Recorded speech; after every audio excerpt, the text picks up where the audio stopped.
ಮಾತಾಡಿದ ಮಾತು, ತಂದೆ ನನ್ನ ಆತ್ಮವನ್ನು ನಿನ್ನ ಕೈಗೆ ಒಪ್ಪಿಸಿಕೊಡುತ್ತೇನೆ. Hallelujah, hallelujah. ಯೇಸು ಸ್ವಾಮಿ ಕಡೆದಾಗಿ ಮಾತಾಡ್ತಾ ಇದ್ದಾರೆ. ಎಲ್ಲಾ ವಿಷಯಗಳನ್ನು ನೋಡ್ಬಿಟ್ಟು ಎಲ್ಲಾ ಕಾರ್ಯಗಳು ಮಾಡಿಬಿಟ್ಟು ಹೇಳ್ತಾರೆ, ನನ್ನ ಆತ್ಮ ನಿನ್ನ ಕೈಗೆ ನಾನು ಒಪ್ಪಿಸಿಕೊಡುತ್ತೇನೆ. ನನ್ನ ಆತ್ಮ ನಿನ್ನ ಕೈಗೆ ಒಪ್ಪಿಸಿಕೊಡುತ್ತೇನೆ.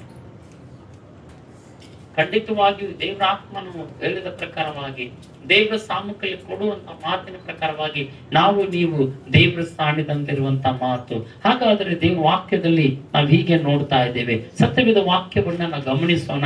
ದೇವರ ವಾಕ್ಯಗಳನ್ನು ಹೀಗೆ ಗಮನಿಸೋಣ. ಯೋಹಾನ ಬರೆದ ಸುವಾರ್ತೆ 3ನೇ ಅಧ್ಯಾಯ 14ನೇ ವಚನ ನಾವು ಓದಿಕೊಳ್ಳೋಣ. ಯೋಹಾನ ಬರೆದ ಸುವಾರ್ತೆ 3ನೇ ಅಧ್ಯಾಯ 14ನೇ ವಚನ 17ರವರೆಗೆ ಬೇಗನೆ. ಇದಲ್ಲದೆ ಜನರು ನೋಡಿ ಜೀವದಿಂದ ಉಳಿಯಬೇಕೆಂದು ಮೋಸೆಯು ಅಡವಿಯಲ್ಲಿ ಸರ್ಪವನ್ನು ನೋಡ್ರಿ, ಎಲ್ಲಿ ಇಡಲ್ಪಟ್ಟ, ಎತ್ತರ ಮೇಲೆ ಇಡಲ್ಪಟ್ಟ ಹಾಗೆ ಮನುಷ್ಯ ಕುಮಾರನು ತನ್ನನ್ನು ನಂಬುವವರೆಲ್ಲರನ್ನು ಅವರೆಲ್ಲರೂ ನಿತ್ಯ ಜೀವ ಪಡೆಯಬೇಕೆಂತಲೂ ಅವರನ್ನು ಎತ್ತರಲ್ಲಿ ಇಡಲ್ಪಟ್ಟರು, ಶಿಲುಬೆ ಮೇಲೆ. ಹಲ್ಲೆಲೂಯ. ಯೇಸು ಸ್ವಾಮಿ ಶಿಲುಬೆ ಮೇಲೆ ನನ್ನನ್ನು ನಿನ್ನನ್ನು ಪ್ರೀತಿ ಮಾಡಿದ ದೇವರು ಆತನ ಶಿಲುಬೆ ಕಂಬದ ಮೇಲಿದ್ದಾನೆ, ಎತ್ತರ ಮೇಲಿದ್ದಾನೆ. ನಾವು ನೀವು ನೋಡೋದು ಈ ರೀತಿಯಾಗಿ ನೋಡ್ತಾ ಇಲ್ಲ, ಈ ರೀತಿಯಾಗಿ ಕಾಣ್ತಾ ಇದೀವಿ, ಈ ರೀತಿಯಾಗಿ ನೋಡ್ತಾ ಇದೀವಿ. ಅಬ್ಬಾ ತಂದೆ ಅಂತ ಕೂಗುವಂತ ಸಮಯ ಆತನ ಶಿಲುಬೆ ಕಂಬದವನ್ನ ಮೇಲೆ ಎತ್ತಿ ನೋಡ್ತಾ ಇದ್ದೀವಿ. 17ನೇ ವಚನ ಹೇಳುತ್ತದೆ, ದೇವರು ತನ್ನ ಮಗನ ಮೂಲಕವಾಗಿ ಈ ಲೋಕಕ್ಕೆ ರಕ್ಷಣೆಯಾಗಬೇಕೆಂದು ಆತನನ್ನು ಕಳಿಸಿಕೊಟ್ಟದ್ದು ಹೊರತು ತೀರ್ಪು ಮಾಡುವುದಕ್ಕಾಗಿ ಕಳಿಸಿಕೊಡ್ಲಿಲ್ಲ. ಹಲ್ಲೆಲೂಯ. ನಾನು ನಿಮಗೆ ಅವಾಗ ಹೇಳ್ತಾ ಇದ್ದೆ, ಯೇಸು ಸ್ವಾಮಿ ಬಂದದ್ದು ಮೊದಲನೇ ಸಾರಿ ಬರೋದು ರಕ್ಷಣೆ ಕೊಡೋದಕ್ಕಾಗಿ, ಆತ್ಮನ ರಕ್ಷಣೆ ಹೊಂದಿಸೋದಕ್ಕಾಗಿ, ಬಲವಾದ ಕ್ರಿಯೆಗಳ ಅವರ ಪರಲೋಕ ರಾಜ್ಯಕ್ಕೆ ಬರೋದಕ್ಕೋಸ್ಕರವಾಗಿ, ಈ ಮಾರ್ಗವನ್ನು ತೋರಿಸೋದಕ್ಕಾಗಿ ಯೇಸು ಸ್ವಾಮಿ ಮೊದಲನೇದಾಗಿ ಬಂದಿದ್ದು. ತೀರ್ಪು ಮಾಡೋದಕ್ಕಾಗಿ ಬರಲಿಲ್ಲ. ಇನ್ನು ಬರೋದು ಸಮಯ ಇದೆ, 2ನೇ ಸಮಯ. ಅದು 2ನೇ ಸಮಯ. ಈಗ ರಕ್ಷಣೆ ಸಮಯ. ಎಷ್ಟೋ ಜನರ ಜೀವಿತದಲ್ಲಿ ನೋಡ್ರಿ, ಯಾರಿಗಾದ್ರೂ ಏನಾದ್ರೂ ₹1 ₹2 ಕೊಟ್ಬಿಟ್ರೆ, ಅಯ್ಯೋ ನನಗೆ ಎಷ್ಟು ಸಹಾಯ ಮಾಡಿದ್ರು ಅಂತ, ಎಷ್ಟು ಸಹಾಯ ಮಾಡಿದ್ರು ಅಂತ ನಾವು ಮನುಷ್ಯರನ್ನ ಹೊಗಳ್ತೀವಿ. ಆದ್ರೆ ನನ್ನನ್ನ ನಿನ್ನನ್ನ ಜೀವದಿಂದ ರಕ್ಷಣೆ ಮಾಡೋದಕ್ಕೋಸ್ಕರವಾಗಿ, ನನ್ನ ನಿನ್ನ ಪರಲೋಕದ ರಾಜ್ಯಕ್ಕೆ ಕುರಿತವಾಗಿ ಹೇಳಿ ಕಡ್ಕೊಂಡು ಬರೋದಕ್ಕಾಗಿ ನಾವು ಆತನ ಜೀವಿತದಲ್ಲಿ ಎಷ್ಟು ಸಾಕ್ಷಿ ಉಳ್ಳವರಾಗಿದ್ದೇವೆ, ಎಷ್ಟು ಮಾದರಿ ಉಳ್ಳವರಾಗಿದ್ದೇವೆ, ಎಷ್ಟು ಬಾಧ್ಯರಾಗಿದ್ದೇವೆ. ಬೈಬಲ್ ನೋಡೋಣ. ನೋಡ್ರಿ, ಖಂಡಿತವಾಗಿ ಯೋಹಾನ ಬರೆದ ಸುವಾರ್ತೆ 6ನೇ ಅಧ್ಯಾಯ 51ನೇ ವಚನ ಓದಿಕೊಳ್ಳೋಣ ಬೇಗನೆ. ಯೋಹಾನ ಬರೆದ ಸುವಾರ್ತೆ 6ನೇ ಅಧ್ಯಾಯ 51ನೇ ವಚನ. ಪರಲೋಕದಿಂದ ಇಳಿದು ಬರುವ ಜೀವವುಳ್ಳ ರೊಟ್ಟಿ ನಾನೇ. ಪರಲೋಕದಿಂದ ಇಳಿದು ಬರುವ ಜೀವವುಳ್ಳ ರೊಟ್ಟಿ ನಾನೇ. ಕರ್ತನ ಮೇಜಿನಲ್ಲಿ ಸಿದ್ಧತೆ ಆಗಿರ್ತೀವಿ. ಪರಲೋಕದ ಜೀವವುಳ್ಳ ರೊಟ್ಟಿ, ದೇವ್ರೇ ಇದು ನಿನ್ನ ಪವಿತ್ರವಾದ ಮಾಂಸವಾಗಿ ಮಾರ್ಪಡಿಸಿ ನನಗೆ ಸಹಾಯ ಮಾಡಿದ್ದಿ. ಆತನ ಮಾಂಸದಲ್ಲಿ ನಾವು ಪಾಲ್ಗರಾಗುತ್ತೇವೆ. ಪರಲೋಕದಿಂದ ಇಳಿದು ಬಂದ ಜೀವವುಳ್ಳ ರೊಟ್ಟಿ ಬೇರೆ ಯಾವುದು ನಮಗೋಸ್ಕರ ಬರಲಿಲ್ಲ. ಅದಕ್ಕೆ ಯೇಸು ಸ್ವಾಮಿ ಹೇಳಿದ್ರು, ಮನುಷ್ಯನ ರೊಟ್ಟಿ ತಿಂದ್ರೆ ಮಾತ್ರ ಬದುಕುವುದಿಲ್ಲ, ದೇವರಿಂದ ಬರುವ ಪ್ರತಿಯೊಂದು ಮಾತಿನಿಂದ ಬದುಕುವರಾಗಿದ್ದೇವೆ. ನಾವು ಬದುಕುವರಾಗಿದ್ದೇವೆ. ಇವತ್ತಿನ ಯೇಸುವಿನ ನಾಮ ಶ್ರೇಷ್ಠವಾದ ನಾಮ. ಯೇಸುವಿನ ನಾಮ ಅದು ಬಿಡುಗಡೆ ಉಳ್ಳ ನಾಮ. ಯೇಸುವಿನ ನಾಮ ಅದು ರಕ್ಷಣೆಯ ನಾಮ. ಯೇಸುವಿನ ನಾಮ ಅದ್ಭುತ ಮಾಡುವ ನಾಮ. ಆ ಯೇಸು ನಾಮ ಶ್ರೇಷ್ಠವಾದ ನಾಮ. ಶಿಲುಬೆ ಕಂಬದ ಮೇಲೆ ನಿಂತುಕೊಂಡು ಆತನು ಹೇಳ್ತಾ ಇದ್ದಾನೆ, ನನ್ನ ಆತ್ಮವನ್ನು ತಂದೆ ನಿನ್ನ ಕೈಗೆ ನಾನು ಒಪ್ಪಿಸಿಕೊಡ್ತಾ ಇದ್ದೇನೆ. ನನ್ನ ನಿನ್ನ ಪ್ರೀತಿ ಮಾಡಿದ ಆತ್ಮ, ನನ್ನ ನಿನ್ನ ತ್ಯಾಗವಾಗಿ ನಡೆಸಿದ ಆತ್ಮ, ನನ್ನ ನಿನ್ನ ಅಂಗೈಲಿ ಇಟ್ಕೊಂಡು ನಡೆಸಿದಂತ ಆತ್ಮ. ಆ ನಿತ್ಯ ಜೀವದಲ್ಲಿ ನಾವಿದ್ದೇವೆ, ನಿತ್ಯ ಕಾರ್ಯದಲ್ಲಿ ನಾವಿದ್ದೇವೆ. ದೇವರು ಆಗ್ತಾ ಲೋಕ ರೀತಿಯಲ್ಲಿ ಕೊಡೋ ರೀತಿ ನಾನು ನಿಮಗೆ ಕೊಡುವುದಿಲ್ಲ ಅಂತ ಹೇಳ್ತಾರೆ ಸ್ವಾಮಿ. ಲೋಕ ರೀತಿಯಲ್ಲಿ ಇರುವ ಹಾಗೆ ನಿಮ್ಮನ್ನ ಬಿಡುವುದಿಲ್ಲ ಅಂತ ಹೇಳ್ತಾರೆ. ಲೋಕ ಬಿಟ್ಟ ಹಾಗೆ ನಾನು ನಿಮ್ಮನ್ನು ಬಿಡುವುದಿಲ್ಲ ಅಂತ ಹೇಳ್ತಾರೆ. ಇವತ್ತು ಆತನು ನಮ್ಮನ್ನು ಪ್ರೀತಿಯನ್ನ ನೋಡಿ ಆತನು ಮಾಡಿದ ತ್ಯಾಗಕ್ಕಾಗಿ ಇವತ್ತೆಷ್ಟು ಜನರು ಆ ಶಿಲುಬೆ ಮರಣವನ್ನು ನೆನೆಸಿ ಹೇಳ್ತಾ ಇದ್ದೀವಿ. ಅವಾಗ ಚೆನ್ನಾಗಿ ಹಾಡ ಕೇಳಿದ್ದೀವಿ. ಮೊಳೆಗಳನ್ನ, ಚೂಪಾದ ಮೊಳೆಗಳನ್ನ ಬೇಡ ಅನ್ನಲಿಲ್ಲ. ಆ ಭಾರವಾದ ಶಿಲುಬೆ ಇಳಿಸಲಿಲ್ಲ. ಯಾರಿಗೋಸ್ಕರವಾಗಿ? ಅದು ನಿನ್ನಗೋಸ್ಕರವಾಗಿ, ನನ್ನಗೋಸ್ಕರವಾಗಿ ಆತನ ಇಳಿಸಲೇ ಇಲ್ಲ.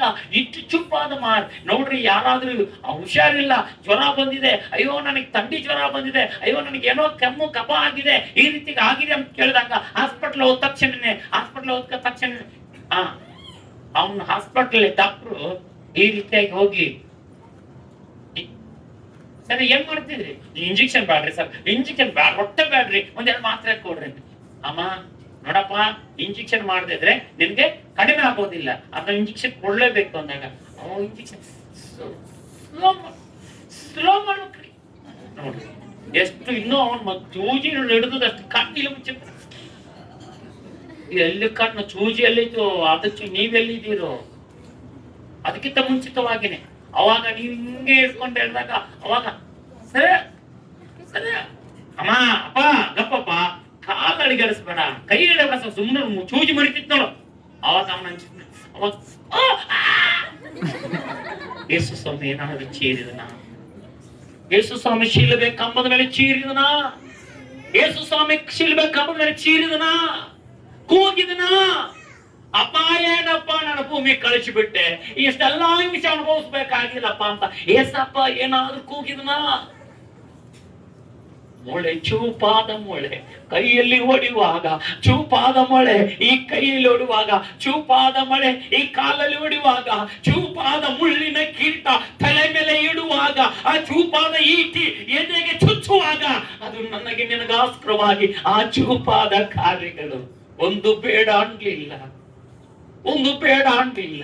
ಇವ ಸಣ್ಣ ಪುಟ್ಟ ಕಾರ್ಯಗಳ ಬೇಡ ಅಂತೀವಿ. ದೇವರ ನಾಮವನ್ನು ತಿರಸ್ಕಾರ ಮಾಡ್ತೀವಿ, ದೇವರ ನಾಮವನ್ನು ಅಲ್ಲಿಗಳಿತೀವಿ, ದೇವರ ನಾಮನ ದೂಷಣ ನಾಮಕ್ಕೆ ತರ್ತೀವಿ, ದೇವರ ನಾಮವನ್ನು ಬೇಡವಾದ ಸ್ಥಳದಲ್ಲಿ ತಿರಸ್ಕರಿಸ್ತೀವಿ. ಎಷ್ಟೋ ಸಮಯದಲ್ಲಿ ದೇವರ ನಾಮವನ್ನ ಮರೆತು ಬಿಟ್ಟು ನಾವು ಕುಂಡ್ರಬಾರ ಜಾಗದಲ್ಲಿ ಕುತ್ಕೊಂಡ್ ಬಿಡ್ತೀವಿ, ನಡಿಬಾರ ಜಾಗದಲ್ಲಿ ನಡ್ಕೊಂಡು ಬಿಡ್ತೀವಿ, ದೇವರ ಮರೆತು ಬಿಡ್ತೀವಿ. ವಚನವಾದ ನೋಡೋಣ. ನನ್ನ ಪ್ರಿಯ ತಾಯಿ, ಪ್ರಿಯ ದೇವರ ಮಕ್ಕಳೇ, ಯೇಸು ಸ್ವಾಮಿಯ ಪ್ರೀತಿ ಅದು ಕಲ್ವಾರಿಯ ಪ್ರೀತಿ, ಆ ಕಲ್ವಾರಿಯ ಸಂದೇಶ ಅದು ನನ್ನ ಹೃದಯದಲ್ಲಿ ಇದೆಯಾ? ಹೃದಯದಲ್ಲಿ ಇದೆಯಾ? ವಾಕ್ಯ ಓದ್ತಾ ಇದೀವಿ ನೋಡ್ರಿ. ಯೋಹಾನ ಬರೆಸುವಾರ್ತೆ 10ನೇ ಅಧ್ಯಾಯ 11ನೇ ವಚನ. 10ನೇ ವಚನ, ಯೋಹಾನ ಬರೆಸುವಾರ್ತೆ 10ನೇ ಅಧ್ಯಾಯ 10ನೇ ವಚನ 11ನೇ ವಚನ ಓದ್ರಿ. ಕಳ್ಳನು ಯಾತಕ್ಕೆ ಬರ್ತಾನೆ ನೋಡ್ರಿ? ಕಳ್ಳನು ಕದ್ದುಕೊಳ್ಳುವುದಕ್ಕೂ, ಕೊಯ್ಯುವುದಕ್ಕೂ, ಹಾಳು ಮಾಡುವುದಕ್ಕೂ ಬರುತ್ತಾನೆ ಹೊರತು ಮತ್ಯಾವುದಕ್ಕೂ ಬರುವುದಿಲ್ಲ. ನೋಡ್ರಿ, ನೀನ್ ರಕ್ಷಿಸಲ ಪಡಬಾರ್ದು, ನೀನ್ ದೇವರ ವಾಕ್ಯ ನಡಿಬಾರ್ದು, ನೀನ್ ದೇವರ ಮಾರ್ಗ ನಿಂತ್ಕೊಳ್ಬಾರ್ದು, ನೀನ್ ದೇವರ ಭಯಭಕ್ತಿಯಲ್ಲಿ ಇರಬಾರ್ದು, ಲೋಕ ರೂಢಿ ಇರಬೇಕು, ಲೋಕದ ಕಾರ್ಯಗಳಿರಬೇಕು, ಲೋಕದ ಕ್ರಿಯೆಗಳಲ್ಲೇ ನಡಿಬೇಕು. ನೀನ್ ಇದು ಮಾಡಬೇಡ, ಅದು ಮಾಡಬೇಡ ಅನ್ನೋದಾದ್ರೆ ನೋಡ್ರಿ, ಎಷ್ಟೋ ಜನರಿಗೆ ಹೇಳ್ತಾರೆ, ನನ್ನ ಆತ್ಮೀಯ ಪ್ರಿಯ ಏನಂತ ಹೇಳ್ರೆ, ಮಧ್ಯರಾತ್ರಿ ನನಗೆ ಸ್ವಲ್ಪ ಕುಡಿದ್ರೇನೆ ಸಮಾಧಾನ. ಏನ್ ಮಾಡಕ್ಕಾಗತ್ತೆ? ನನ್ನ ಬಾಯಲ್ಲಿ ರೂಢ ಆಗ್ಬಿಟ್ಟಿದೆ ಬೈಯೋದು. ಗಂಡನ ಬೈಯೋದಾಯ್ತು, ಮಕ್ಕಳ ಬೈಯೋದಾಯ್ತು, ಮನೇಲಿ ಒಟ್ಟಾಡ್ಸೋದಾಯ್ತು, ಅದ್ರ ರೂಢಾನ ಆಗ್ಬಿಟ್ಟಿದೆ. ಏನ್ ಮಾಡಕ್ಕಾಗತ್ತೆ? ಶಿಲುಬೆ ನೋಡಮ್ಮ, ಶಿಲುಬೆ ನೋಡಪ್ಪ, ನಿನಗೋಸ್ಕರವಾಗಿ ಯೇಸು ಸ್ವಾಮಿ ಕಲ್ವಾರಿ ಶಿಲುಬೆ ನೇರ್ತಾಡಿದ ಕಾರಣ ಏನು? ನೀನು ಗುಳುಗುಟ್ಟುವಿಕೆನೆ, ನೀನು ಮಾಡುವ ದುಷ್ಟ ಚಟಕ್ಕೆ, ಬೇರೆ ಯಾರಿಗಲ್ಲ. ನಾನು ನೀನು ಇವತ್ತು ಮಾಡ್ತಾ ಇರುವಂತ ಕಾರ್ಯಗಳು ಏನಾಗಿದೆ? 11ನೇ ವಚನ ಹೇಳ್ತಾರೆ ನೋಡ್ರಿ, ನಿನ್ನನ್ನು ತಪ್ಪಾದ ದಾರಿಯಲ್ಲಿ ನಡೆಸೋದಕ್ಕೇನೆ ಕಳ್ಳ ಕತ್ಕೊಳ್ಳೋಕ್ ಬರ್ತಾನಂದ್ರೆ ನಿನ್ನ ಆತ್ಮಿಕತೆ ಕೆಡಿಸೋಕೆನೆ ಬರೋದು. ಅದಕ್ಕೇನಾಗಂಗಿಲ್ಲ ಬಾ, ಇದಕ್ಕೇನಾಗಂಗಿಲ್ಲ ಬಾ, ಅಲ್ಲೇನಾಗ್ತದೆ ಬಾ, ಅವ್ರು ನೋಡು, ಇವ್ರು ನೋಡು, ಅವ್ರು ಹೆಂಗಿದ್ದಾರೆ, ಇವ್ರು ಹೆಂಗಿದ್ದಾರೆ, ಇವ್ರು ಹಿಂಗ್ ಹಾಕಿದ್ದಾರೆ, ಅವ್ರು ಹಂಗ್ ಹಾಕಿದ್ದಾರೆ, ಇವ್ರು ಹಿಂಗ್ ನಡೀತಾರೆ. ನೀನ್ ನನ್ನ ನರಕಕ್ಕೆ ಒಯ್ಯುವುದಕ್ಕೆ ಈ ಲೋಕದ ಯಾತ್ರೆ. ನೋಡ್ರಿ, 11ನೇ ವಚನ ಹೇಳ್ತದೆ, ನಾನೇ ಒಳ್ಳೆ ಕುರುಬನು, ಆ ಒಳ್ಳೆ ಕುರುಬನಾಗಿದ್ರಿಂದ ನನ್ನ ಕುರಿಗಳಿಗೋಸ್ಕರವಾಗಿ. ಹಲ್ಲೆಲೂಯಾ. ಬೇರೆ ಯಾರು ಕೊಡುವುದಿಲ್ಲ ನನ್ನ ಪ್ರಿಯರೇ. ಇವತ್ತು ನಿನಗೆ ಯಾರಾದ್ರೂ ಕಷ್ಟ ಇದೆ ಅಂದ್ರೆ, ನಿನ್ನನ್ನು ಪ್ರೀತಿ ಮಾಡುವ ವ್ಯಕ್ತಿ ನಿನಗೋಸ್ಕರವಾಗಿ ಏನಾದ್ರೂ ಮಾಡೋನಿದ್ದಾನ, ನಿನ್ನ ಸಮಸ್ಯೆ ಒಳಗೆ ಏನಾದ್ರೂ ಭಾಗಿಯಾಗಿರೋಣ, ನಿನ್ನ ತಂದೆ ಆಗ್ಲಿ ತಾಯಿ ಆಗ್ಲಿ, ನಿನ್ನ ಜೀವಿತದಲ್ಲಿ ನಿನ್ನ ಕುಟುಂಬದಲ್ಲಿ ನಿನ್ನ ಸ್ನೇಹಿತನಾಗ್ಲಿ ನಿನಗಾಗಿ ಪ್ರಾಣ ಕೊಡೋರು ಯಾರಾದ್ರೂ ಇದ್ದಾರಾ? ಯಾರಾದ್ರೂ ಇದ್ದಾರಾ? ಯಾರಾದ್ರೂ ಇದ್ದಾರಾ? ಇವತ್ತು ದಿನ ನಿನಗೇನಾದ್ರೂ ಕಷ್ಟ ಇದೆ ಅಂದ್ರೆ, ಅಣ್ಣಪ್ಪ ಸ್ವಲ್ಪ ಸಮಸ್ಯೆ ಇದೆ, ಸ್ವಲ್ಪ ಏನಾದ್ರು ಹೆಲ್ಪ್ ಮಾಡ್ತೀಯ ಅಂತ, ಅಯ್ಯೋ ಮಣ್ಣೆ ಕೇಳೋದಾಗಿತ್ರಿ, ನೀವು ಆಗ ಇದ್ರಿ ಎಲ್ಲ ಸೂಡ್ ತುಂಬಿತ್ರಿ ಕಿಶದಾಕ್ರಿ, ನೀವ್ ಈಗ ಕೇಳ್ರಿ ಎಲ್ಲಾ ಖಾಲಿ ಆತ್ರಿ. ನಿನ್ನನ್ನು ಪ್ರೀತಿ ಮಾಡುವ ವ್ಯಕ್ತಿ, ನಿನ್ನನ್ನು ಗೌರವಿಸುವಂತ ವ್ಯಕ್ತಿಗಳು, ಓ ಬಹಳ ಚೆನ್ನಾಗಿದೆಯಪ್ಪ, ಬಹಳ ಚೆನ್ನಾಗಿದೆಯವ, ಬಹಳ ಚೆನ್ನಾಗಿದೆ, ಕಷ್ಟ ಇದೆ, ಹಿಂಗಿದೆ ಕಷ್ಟ ಅಕ್ಕ, ಏನಾದ್ರು ಸ್ವಲ್ಪ ಹೆಲ್ಪ್ ಮಾಡ್ತೀಯ, ಈ ತರ ನನ್ನ ಸಮಸ್ಯೆ ಇದ್ದೀನಿ, ಈ ಸಂಘ ತುಂಬಬೇಕಾಗಿದೆ, ಈ ಸಮಸ್ಯೆಯಲ್ಲಿ ಸಿಕ್ಕಾಕೊಂಡಿದ್ದೀನಿ, ಬ್ಯಾಂಕ್ ಕಾಡ್ತಾ ಇದ್ದಾರೆ, ಅವ್ರನ್ನ ದುಡ್ಡು ತುಂಬಬೇಕಾಗಿದೆ, ಏನಾದ್ರು ಸಹಾಯ ಮಾಡ್ತೀಯ ಅಕ್ಕ ಅಂತ ಕೇಳಿದ್ರೆ, ಅಯ್ಯೋ ತಂಗಿ ನನ್ನ ಹತ್ರ ಮಣ್ಣಿದ್ದವ, ಮಣ್ಣಿನವೇ ಮಣ್ಣಿ ಇದು ನೋಡಿ ಇಟ್ಟಿನಿ, ಆ ಮಣ್ಣಿ ಬಿಡಿಸ್ಕೊಂಡ್ ಬನ್ನಿ, ನೀ ಆಧಾರ ಬರ್ಬೇಕಿಲ್ಲವ, ಹೇಗನ್ ಮಾಡಿ ನಾ ಒಳ್ಳೆ ಬೇಜಾರ್ ಮಾಡ್ಬೇಕು, ನೀನು ಕೊಡು ಮುಣಿಸಿದ್ರೆ ಹೆಂಗೋ ಕೊಡ್ತೀನಿ, ನೀನು ಬೇಜಾರ್ ಮಾಡೋದಲ್ಲ. ಮಾತು ಒಳಗಡೆನೆ ದೇವರ ವಾಕ್ಯ ಹೇಳ್ತದೆ, ನಿನ್ನ ಹತ್ರ ಕೊಡತಕ್ಕದ್ದು ಇದ್ದರೆ ಹೋಗಿ ಬಾಣಬೇಡ, ಇದ್ದಷ್ಟು ಸಹಾಯ ಮಾಡಿ ಕಳಿಸಿಕೊಡು, ಇದ್ದಷ್ಟು ಸಹಾಯ ಮಾಡಿ ಕಳಿಸಿಕೊಡು. ನಾನು ಇಲ್ಲಿ ನಿಂತ್ಕೊಂಡಿದ್ದೀನಿ ಅಂದ್ರೆ, ನನ್ನ ಜೋಬ್ ಖಾಲಿ ಆದ್ರೆ ಒಂದೇ ಒಂದು ಬೇರೆ ಎಲ್ಲೋ ಕಡೆ ಒಂದು ಅನುಕೂಲ ಆಗಿ ಹೋಗಿದೆ, ದೇವ್ರ ಆಶೀರ್ವಾದ ಅಲ್ಲಿ ಬಂದಿದೆ ಅಂತ. ಹಲ್ಲೆಲೂಯಾ. ನಾನ್ ಮಾಡ್ತಾ ಇರೋದು ಮೇಲ್ನೋಟಕ್ಕೆ ಕಾಣ್ತಾ ಇರೋದಲ್ಲ, ಒಳಗ ನೋಟಕ್ಕೆ ನನ್ನ ಅಪ್ಪ ನಾನು ಕರೆಕ್ಟ್ ಆಗಿರ್ಬೇಕಷ್ಟೇ. ನನ್ ಜೋಬ್ ಖಾಲಿ ಆಗಿದ್ರು ಸರಿ, ಇತರ ಜನಾಂಗಗಳಿಗೆ ಎಲ್ಲಾದ್ರೂ ಏನಾದ್ರೂ ಕಿವಿಗೆ ಬಿದ್ದರೆ ಸಾಕು, ಇದ್ದಷ್ಟು ಮಾಡೋದಷ್ಟೇ. ಅದು ನಿನ್ನ ಗುಣ ಆಗಿರಬೇಕು, ದೇವರ ಮಕ್ಕಳ ಗುಣ ಆಗಿರಬೇಕು. ಅದು ದೇವ್ರ ವಾಕ್ಯ ಹೇಳುತ್ತೆ, ಕದ್ದುಕೊಳ್ಳುವುದಕ್ಕಲ್ಲ. ನೋಡ್ರಿ ವಚನ ಪ್ರಿಯರು, ಸಮಯ ಸಾಲದೇ ರೀತಿಯಾಗಿ ನಾನು ಬೇಗ ಓಡ್ತಾ ಇದ್ದೇನೆ. ವಾಕ್ಯ ಹೇಳುತ್ತದೆ ನೋಡ್ರಿ, ಅದೇ ಯೋಹಾನ ಬರೆದ ಸುವಾರ್ತೆ 15ನೇ ಅಧ್ಯಾಯ 17ನೇ ವಚನ ಓದ್ರಿ. ಅದೇ ಯೋಹಾನ ಬರೆದ ಸುವಾರ್ತೆ 15:17 ವಚನ. ಎಷ್ಟು ಮಾಡ್ತಾ ಇದ್ದೀರಿ ಹೇಳ್ರಿ? ನಾವೆಲ್ಲ ದೇವರ ಮಕ್ಕಳು, ನಾವೆಲ್ಲ ನಾವೊಂದೇ ಐಕ್ಯತೆ ಉಳ್ಳವರು, ಅನ್ಯೋನ್ಯತೆ ಉಳ್ಳವರು. ಏನ್ ಹೇಳ್ತದೆ? ನೀವೆಲ್ಲ ಓದಿ, ನೀವು ಒಬ್ಬರನ್ನೊಬ್ಬರು ಪ್ರೀತಿಸಬೇಕೆಂತಲೇ ಇವುಗಳನ್ನು ನಿಮಗೆ ಆಜ್ಞಾಪಿಸುತ್ತೇನೆ. ನೀವ್ ಮಾಡ್ಕೊಂತ ಹೋಗ್ರಿ, ನಾವೇನ್ ಮಾಡೋದು? ನೀವ್ ಹೇಳ್ಕೊತವ್ರ ನಾವೇನ್ ಮಾಡೋದಿಲ್ಲ, ನಮ್ಮ ಗುಣ ನಾವು ಬಿಡಂಗಿಲ್ಲ, ನಮ್ಮ ಪದ್ಧತಿ ನಾವು ಬಿಡಂಗಿಲ್ಲ. ನಾನ್ ಬೆಳೆದಿದ್ದೆ ಹಿಂಗೆ, ಗೊತ್ತಾ, ನಾನ್ ಹಿಂಗ್ ಮಾಡೋದು ಹಿಂಗೆ. ಯಾರು ದೀಕ್ಷೆ ಸ್ಥಾನ ತಗೊಂಡಿದ್ರೆ ಏನು, ದೇವ್ರ ಮಕ್ಕಳು ಅಂದ್ರೆ ಏನು, ನನ್ಗೇನಿದೆ, ನಾನ್ ಹಿಂಗೆ ಇರೋರು. ಹಂಗಿರೇ ನೋಡ್ರಿ, ಆದ್ರೆ ದೇವ್ರ ಮಕ್ಕಳು ಇರ್ಬೇಕು. ದೇವ್ರ ಹಂಗಿನಲ್ಲಿ ನಾವಿದ್ದೇವೆ. ಅವ್ನ್ ಬೇರೆ ಏನ್ ಕಟ್ಟ ಕಲ್ಸಕ್ ಬಂದಿಲ್ಲ, ನಿನ್ನ ನನ್ನ ಮನೆ ಒಡೆ ಕಲ್ಸಕ್ ಬಂದಿಲ್ಲ, ನಿನ್ನ ನನ್ನ ಕುಟುಂಬನ ಬಿರುಕು ಮಾಡಕ್ ಬಂದಿಲ್ಲ, ಕೂಡ್ಸಕ್ ಬಂದಿದ್ದಾನ್ರಿ. ನಿನ್ನ ಆರೋಗ್ಯ ಕೊಡೋಕ್ ಬಂದಿದ್ದಾನ್ರಿ, ಆರೋಗ್ಯ ಕೆಡಸಾಕ್ ಬಂದಿಲ್ರಿ. ನೋಡ್ರಿ, ಕೆಲವು ಸಮಯದಲ್ಲಿ ಕುಡೀರಿ ಅನ್ನೋದಾದ್ರೆ ಲಿವರ್ ಏನಾಯ್ತು, ಕುಡಿದು ಲಿವರ್ ಹೋಯ್ತು, ಸೇದ್ಬೇಡಪ್ಪ, ತಿನ್ಬೇಡಪ್ಪ, ಕುಡಿದು ತಿಂದು ಏನಾಯ್ತು, ಕ್ಯಾನ್ಸರ್ ಬಂದ್ಬಿಡ್ತು. ಸೇದಿ ಬಿಟ್ಟು ಏನಾಯ್ತು, ಈ ರೋಗ ಬಂದ್ಬಿಡ್ತು. ಅಯ್ಯೋ, ಇದನ್ ಬೇಡ ಅನ್ನೋದೇ ಅಪ್ಪ. ಅಮ್ಮ, ನಿನ್ನ ಬಾಯಿ ಒಳಗಡೆ, ನಿನ್ನ ಹೃದಯ ಒಳಗಡೆ ಯಾವುದೇ ರೀತಿಯಾಗಿರೋದು ಕಾರ್ಯಗಳು ಬೇಡ. ನೀನು ಬದಲಾವಣೆ ಆಗಪ್ಪ, ನೀನು ಬದಲಾವಣೆ ಆಗಮ್ಮ, ನೀನು ಬದಲಾವಣೆ ಆಗೋ. ನಿನ್ನ ಕುಟುಂಬ ನೀನು ಕಟ್ಟಿಕೊಳ್ಳೋದಕ್ಕೆ, ಹೇಳುವುದಕ್ಕೆ ದೇವರು ಜ್ಞಾನೋಕ್ತಿಯನ್ನು ಕೊಟ್ಟರು, ಜ್ಞಾನದ ವಾಕ್ಯಗಳನ್ನು ನಮಗೆ ತಿಳಿಸಲ್ಪಟ್ರು. ಅವಾಗ ನಾವು ಹೇಳ್ತೀವಿ, ಆಲೋಚನೆ ಮಾಡ್ತೀವಿ, ಅಯ್ಯೋ ಏನಪ್ಪ, ಯಾವ ರೀತಿಯಾಗಿ ನಾವು ನಡ್ಕೊಳ್ಳೋದು, ನಾನು ಕರೆಕ್ಟ್ ಆಗಿ ಇದ್ದೇನೆ. ನಿಜವಾಗಿ ನನ್ನ ಪ್ರಿಯ ದೇವ್ರ ಮಕ್ಕಳ ದೇವ ಜನರೇ, ಕರ್ತನಾದ ಯೇಸು ಸ್ವಾಮಿ ನನಗೆ ನಿಮ್ಗೆ ಕಲಿಸಿಕೊಡುವಂತ ಕಾರಣ, ಆತನ ಶಿಲುಬೆ ಕಂಬ ಏರಿದಾಗಲೂ ಕೂಡ, ಪ್ರಾಣ ಕೊಡುವಾಗಲೂ ಕೂಡ ಆತನ ಹೇಳ್ತಾನೆ, ಯಾವುದು ಕೆಟ್ಟದ್ದು ಮಾಡಲಿಲ್ಲ, ಯಾವುದು ಅಲ್ಲದ ಮಾತಾಡ್ಲಿಲ್ಲ, ಯಾವುದು ಕೆಟ್ಟ ಮಾರ್ಗ ನಡೆಸಲಿಲ್ಲ. ಶಿಷ್ಯರನ್ನು ಕೂಡ ಗದರಿಸಿದ್ರು, ತಾಯಿನ ಕೂಡ ಎಚ್ಚರಿಕೆ ಕೊಟ್ಟು ಗದರಿಸಿದ್ರು, ತಮ್ಮಂದ್ರು ಕೂಡ ಎಚ್ಚರಿಸಿ ಕೊಟ್ರು, ಲೋಕದ ಎಲ್ಲಾ ಜನರಿಗೆ ಕೂಡ ಎಚ್ಚರಿಸಿ ಗದರಿಸಿ ಕೊಟ್ರು. ಎಲ್ಲ ಗದರಿಸಿ ಹೇಳಿದಾಗಲೂ ಕೂಡ ಕೇಳದಿದ್ದವರಿಗೆ ಆಶೀರ್ವಾದ ತಪ್ಪಿ ಹೋಯಿತು, ಕೇಳಿದವರಿಗೆ ಆಶೀರ್ವಾದ ಹೊಂದಿದವರು. ನಾವು ವಾಕ್ಯದ ಭಾಗ ಬಹಳ ಪ್ರಾಮುಖ್ಯ ಘಟ್ಟಕ್ಕೆ ಬಂದಿದ್ದೀವಿ. ಹಲ್ಲೆಲೂಯ. ಯೋಹಾನನ ಬರೆಸುವಾರ್ತೆ 12ನೇ ಅಧ್ಯಾಯ. ಯೋಹಾನನ ಬರೆಸುವಾರ್ತೆ 12ನೇ ಅಧ್ಯಾಯ.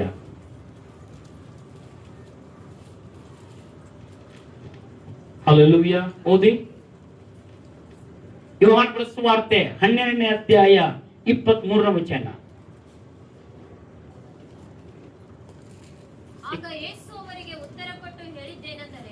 ಆಗ ಯೇಸು ಸ್ವಾಮಿ ಉತ್ತರ ಕೊಟ್ಟು ಹೇಳಿದ ಏನಂದ್ರೆ, ಮನುಷ್ಯ ಕುಮಾರನು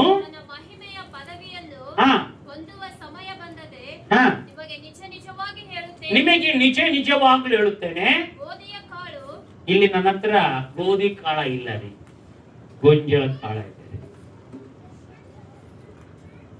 ನನ್ನ ಹತ್ರ ಗೋಧಿ ಕಾಳು ಇಲ್ಲ, ಇದು ಗೊಂಜಾಳ ಕಾಳ ಕಾಳುಗಳಿದೆ. ಇಲ್ಲಿ ನಾವು ಅಲ್ಲಿ ಗೋಧಿ ಕಾಳದೆ, ಗೋಧಿ ಕಾಳನೆ, ಇದು ಗೋಧಿ ಕಾಳು ಅಂತ ನೀವು ಅನ್ಕೊಡ್ರಿ. ಹಲ್ಲೆಲೂಯ. ಈ ಗೋಧಿ ಕಾಳು ಎಲ್ಲಿ? ಗೋಧಿ. ಈ ಗೋಧಿಯ ಕಾಳು ಈ ಭೂಮಿಯಲ್ಲಿ ಬಿದ್ದು ಅದು ಸಾಯದೆ ಇದ್ರೆ ಅದು ಒಂದೇ ಆಗಿರುತ್ತದೆ. ಗೋಧಿ ಕಾಳು ಏನಾಗಿದ್ದಾರೆ? ಈ ಭೂಮಿ ಮೇಲೆ, ಇಲ್ಲಿ ಪಳಿ ಮೇಲೆ ಬಿದ್ದಿದೆ, ಪುಲ್ಪಿಟ್ ಮೇಲೆ ಬಿದ್ದಿದ್ರೆ, ಇವಾಗ ಅದ್ ಮೇಲೆ ಬಿದ್ದಿದ್ರೆ ಅದ್ ಇನ್ನೊಂದು ತೊಡೆ ದಿನ ನೋಡ್ರಿ ಹಂಗೆ ಬಿಟ್ಟು ಬಿಡ್ರಿ, ಮನೆಗೆ ಹೋಗ್ತದೆ. ಇದೇ ಭೂಮಿ ತಗೊಂಡು ಹೋಗಿ ಎಲ್ಲ ಹಾಕ್ರಿ, ಮಣ್ಣಲ್ಲಿ ಹಾಕ್ರಿ. ಮಣ್ಣಲ್ಲಿ ಹಾಕಿ ಏನ್ ಬರ್ತದೆ ರೀ? ಏನ್ ಬರ್ತದೆ ರೀ? ಒಂದೇ ಆಗಿರ್ತದೆ. ನೋಡ್ರಿ ಮುಂದೆ ವಚನ ಓದಿ. ಅದು ಸತ್ತರೆ ಈ ತರ ಫಲ ಬರ್ತದೆ. ಹಲ್ಲೆಲೂಯ. ಗೋಧಿ ಕಾಳು ಒಂದೇ ಇರೋದು. ಎಷ್ಟು? ಇದೆಷ್ಟಿದೆ? ಇದಕ್ಕೆ 20 ಕಾಳು ಹಾಕಿದ್ರ, ಇಂಥದೊಂದು ತನಿ ಹಾಕಿದ್ರ ಏನಾಯ್ತ್ರಿ? ನೀನು ಹಾಕಿದ್ದೆಷ್ಟು? ನೀನು ಬಿತ್ತಿದ ಬೀಜ ಎಷ್ಟು? ಮೋಕ್ಷಿತಂದಲ್ಲಿ ತುಂಬಿದ್ರ? ನೀನು ಬೀಜ ಹಾಕಿದ್ದೆಷ್ಟು? ಒಂದೇ ಒಂದು ಬೀಜ. ಆ ಬೀಜನಿಂದಲೇ ಇವತ್ತು ದೊಡ್ಡ ಒಂದು ತೋರಾಯಿ, 100 ಕಾಳುಗಳು ಸಾಯದೆ ಇದ್ರೆ, ಯೇಸು ಸ್ವಾಮಿ ನನಗೋಸ್ಕರವಾಗಿ ನಿಮಗೋಸ್ಕರವಾಗಿ ಆತನ ಶಿಲುಬೆ ಕಂಬದ ಮೇಲೆ ಸಾಯದೆ ಇದ್ದಿದ್ರೆ ನಾವು ಈ ಮಟ್ಟಿನಲ್ಲಿ ಇರ್ತಿದ್ದಿಲ್ಲ, ನಾವು ಇವತ್ತು ಈ ರೀತಿ ಇರ್ತಿದ್ದಿಲ್ಲ. ಆತನ ಭೂಮಿ ಮೇಲೆ ಆತನು ಒಂದೊಂದು ತೊಟ್ಟು ಹನಿ ಭೂಮಿ ಮೇಲೆ ಬಿತ್ತು. ಒಂದೊಂದು ತೊಟ್ಟು ಹನಿ ಭೂಮಿ ಮೇಲೆ ಬಿತ್ತು. ಆತನು ನನಗೋಸ್ಕರವಾಗಿ ನಿಮಗೋಸ್ಕರವಾಗಿ ಪ್ರಾಣ ಕೊಟ್ಟನು. ಆ ಪ್ರಾಣ ಕೊಟ್ಟಂತ ಯೇಸು ಸ್ವಾಮಿ ಇವತ್ತು ದಿನ ನಾವು ಎಲ್ಲ ರಾಶಿಯಾಗಿ ತುಂಬಿಕೊಂಡಿದ್ದೀವಿ. ರಾಶಿಯಾಗಿ ತುಂಬಿಕೊಂಡಿದ್ದೀವಿ. ಒಬ್ಬ ವ್ಯಕ್ತಿ ಹೇಳಿದ್ರಂತೆ, ಕ್ರಿಶ್ಚಿಯಾನಿಟಿ ಡೋಂಟ್ ಟಚ್, ಅವ್ರನ್ನ ಮುಟ್ಟಬೇಡ ಅಂದ್ರೆ ಅವ್ರನ್ನ ತಾಕಬೇಡ. ಅವರು ತೊಗಣಿ ಇದ್ದ ಹಾಗೆ, ಒಂದೇ ಬೆಳಿ ಬಂದ್ಬಿಟ್ರೆ ಸಾಕು, ಅದು ಬೆಳಿ ಹಬ್ಬಿ ಬಿಡುತ್ತದೆ. ತೊಗಣಿ ನೋಡ್ರಿ, ಒಂದು ಮನೇಲಿ ಒಂದು ತೊಗಣಿ ಇದ್ರೆ ಆ ತೊಗಣಿ ಮರಿ ಹಾಕಿ ತುಂಬಾ ಬೆಳೆ ಮಾಡ್ಬಿಡ್ತದೆ. ಹಾಗೆ ಕ್ರಿಸ್ತನ ಮಕ್ಕಳಾದವರು ನಾವು ಹಾಗೆ ಬೆಳೆಯೋರಾಗಿದ್ದೇವೆ, ಇತರರನ್ನ ಬೆಳೆಸೋರಾಗಿದ್ದೇವೆ. ಅದಕ್ಕೆ ನಾವು ಇವತ್ತು ದಿನ ಒಂದು ಆತ್ಮ ಆದ್ರೂ ಕೂಡ ರಕ್ಷಣೆ ಹೋಗಕ್ಕಾಗ್ಲಿಲ್ಲ ಅಂದ್ರೆ, ನಮ್ಮನ್ನು ನಾವು ಸಾಯಿಸಲಿಲ್ಲ ಅಂದ್ರೆ ಪ್ರಯೋಜನ ಇಲ್ಲ. ಯೇಸುವಿಗಾಗಿ ನಮ್ಮ ಗುಣಗಳು ಸಾಯಿಸಬೇಕು, ಯೇಸುವಿಗಾಗಿ ನಮ್ಮ ಆಲೋಚನೆಗಳ ಸಾಯಿಸಬೇಕು, ಯೇಸುವಿಗಾಗಿ ನಮ್ಮ ವಿಚಾರಗಳನ್ನು ಸಾಯಿಸಬೇಕು, ಯೇಸುವಿಗಾಗಿ ನಮ್ಮ ದೇಹದಲ್ಲಿರ್ತಕ್ಕಂಥ ಪ್ರತಿಯೊಂದು ಕಾರ್ಯಕ್ರಮಗಳಲ್ಲಿರ್ತಕ್ಕಂಥ ಲೋಕದ ಇಚ್ಛೆಗಳನ್ನ ಸಾಯಿಸಬೇಕು. ಅವಾಗನೇ ನಾನು ನೀನು ಉತ್ಪತ್ತಿ ಆಗುವುದು, ಅವಾಗನೇ ನಾನು ನೀನು ಬೆಳೆಯುವುದು. ನಾನು ಒಂದು ಕಡೆ ಒಬ್ಬ ಸೇವಕರು ಬಹಳ ಚೆನ್ನಾಗಿ ಹೇಳುವಂತ ಮಾತು. ಒಂದು ಕಡೆ ಸೇವಕರು ಹೇಳ್ತಾ ಇದ್ರಂತೆ, ಎಲ್ಲಾ ಪಾಸ್ಟರ್ಗಳು ಅಲ್ಲಿ ಕುತ್ಕೊಂಡಂತ ಹುಡುಗರೆಲ್ಲ ಹಿಂಗ್ ಕುತ್ಕೊಂಡಿದ್ರಂತೆ. ಅವಾಗ ಅವ್ರ ಸೇವಕರು ಹೇಳ್ತಾ ಇದ್ರಂತೆ, ನಾನು ಪರಲೋಕ ಹೋಗ್ತೀನಿ, ನಾನು ಪರಲೋಕ ಹೋಗ್ತೀನಿ. ಪರಲೋಕ ಹೋಗೋರು ಎಷ್ಟು ಜನ ಇದ್ದೀರಿ? ನಿಮ್ಮ ಹೃದಯಗಳನ್ನ ಮೇಲೆತ್ತಿ ಅಂತ ಹೇಳಿದ್ರಂತೆ. ಅವಾಗ ಅಲ್ಲಿ ಹಿಂದ್ಗಡೆ ಕುತ್ಕೊಂಡು ಜೋಕ್ ಮಾಡ್ತಾನೆ ಅಂದ್ರೆ, ನಮ್ಮ ಹೃದಯಗಳನ್ನ ಎತ್ತು ಬಿಟ್ರೆ ನಾವು ಸತ್ತೋಗ್ಬಿಡ್ತೀವಿ ಅಂದ್ರೆ. ಹೃದಯವನ್ನ ಕೊಡ್ರಿ ಅಂದದಕ್ಕೆ, ಹೃದಯವನ್ನು ಎತ್ತಿ ಬಿಡ್ರಿ ಅಂದದಕ್ಕೆ ಅವ್ರ ಹಿಂದ್ಗಡೆ ಕೂತ್ಕೊಂಡು ಹೇಳ್ತಾರೆ, ನಾವು ಹೃದಯನ ಕೊಟ್ಟು ಬಿಟ್ರೆ ಸತ್ತೋಗ್ಬಿಡ್ತೀವಿ. ಅಯ್ಯೋ ನಿನ್ನ ಆತ್ಮ ಕೊಡಪ್ಪ, ಆತ್ಮ ಕೊಡಮ್ಮ. ನನ್ನ ಆತ್ಮದಲ್ಲಿ ಏನಿದೆ? ನನ್ನ ಆತ್ಮಿಕತೆ ಜೀವಿತದಲ್ಲಿ ಏನಿದೆ? ನಾವು ಇವತ್ತನ್ನ ಏನಾಗಿದ್ದೀವಿ? ಹೃದಯ ಕೊಡೋಕ್ಕಿಲ್ಲ, ಆತ್ಮ ಕೊಡೋಕ್ಕಿಲ್ಲ, ಆತ್ಮ ದಾಹ ಕೊಡೋಕ್ಕಿಲ್ಲ. ನಾವು ಅಳ್ಬೇಕಿವಿ, ನಾವು ಹೀಗೆ ಬೆಳಿತೀವಿ. ಸಾಧ್ಯವಿಲ್ಲ, ಸಾಧ್ಯವಿಲ್ಲ. ನಮ್ಮನ್ನ ನಾನು ಸಾಯಿಸ್ಬೇಕ್ರಿ. ಇನ್ನೊಂದು ಹೇಳ್ತೇನ್ರಿ, ಮತ್ತೆ ಅದೇ ಸೇವಕರು ಹೇಳಿದ್ರಂತೆ, ನಾನು ಸ್ವರ್ಗಕ್ಕೆ ಹೋಗ್ತೀನಿ ಅನ್ನೋದಾದ್ರೆ ಹೇಳಿದ್ರೆ ಕೈ ನಾ ಅನ್ನೋದು ಬಿಟ್ಟು ಇದ್ರೆ ಮಾತ್ರ ಸ್ವರ್ಗಕ್ಕೆ ಹೋಗ್ಬೋದು. ನಾ ಅನ್ನೋದು ಬಿಟ್ರೆ ಸ್ವರ್ಗಕ್ಕೆ ಹೋಗ್ಬೋದು. ಇಲ್ಲ ಇಲ್ಲ, ಸ್ವರ್ಗ ಮುಕ್ತಿ ಸಿಗ್ಬೇಕಾದ್ರೆ ನಾ ಅನ್ನೋದು ಬಿಡಬೇಕು, ನನ್ನದನ್ನೋದು ಬಿಡಬೇಕು. ಅವಾಗನೇ ತ್ಯಾಗ. ಯೇಸು ಸ್ವಾಮಿ ಪರಲೋಕದಲ್ಲಿ ಬಿಟ್ಟು ಭೂಮಿ ಬಂದಾಗ ತನ್ನ ಪದವಿ ಎಲ್ಲ ಬಿಟ್ಟು ತೊರೆದು ಬಂದದ ಮೇಲೆನೆ ಎಲ್ಲಾ ಕಾರ್ಯ ಮಾಡಿ ಅಷ್ಟು ಹಿಂಸೆ ನನಗಾಗಿ ನಿನಗಾಗಿ ಅನುಭವಿಸಿದ ಹೇಳ್ತಾನೆ ನೋಡ್ರಿ. ವಚನ ಕಡೆದಾಗ ವಚನ ಓದ್ತಾ ಇದೀವಿ. ಯೋಹಾನನ ಸುವಾರ್ತೆ 19ನೇ ವಚನ ಅಧ್ಯಾಯ 30ನೇ ವಚನದಲ್ಲಿ ಹೇಳ್ತದೆ,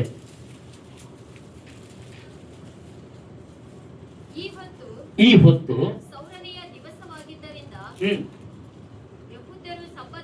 ಶವಗಳು ಶಿಲುಬೆಯ ಮೇಲೆ ಇರಬಾರದೆಂದು ಪಿಲಾತನನ್ನು ಅವರ ಕಾಲುಗಳನ್ನು ಮುರಿಸಿ ಅವರನ್ನು ತೆಗೆಸಿ ಹಾಕಬೇಕೆಂಬುದಾಗಿ ಹೇಳಿಕೊಂಡರು. ಹಲ್ಲೆಲೂಯ.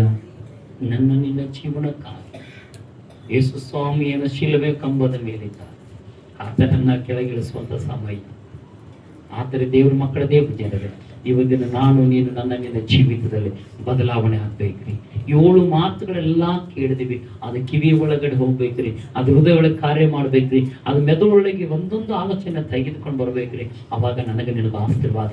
ಹಾಗಾದ್ರೆ ದೇವ್ರ ಮಕ್ಕಳ ದೇವ್ರ ಜನರೇ, ಇವತ್ತಿನದಲ್ಲಿ 7 ಮಾತುಗಳನ್ನ ದೇವರೇ ನನಗಾಗಿ ನೀನು ಮಾತಾಡಿದೆ.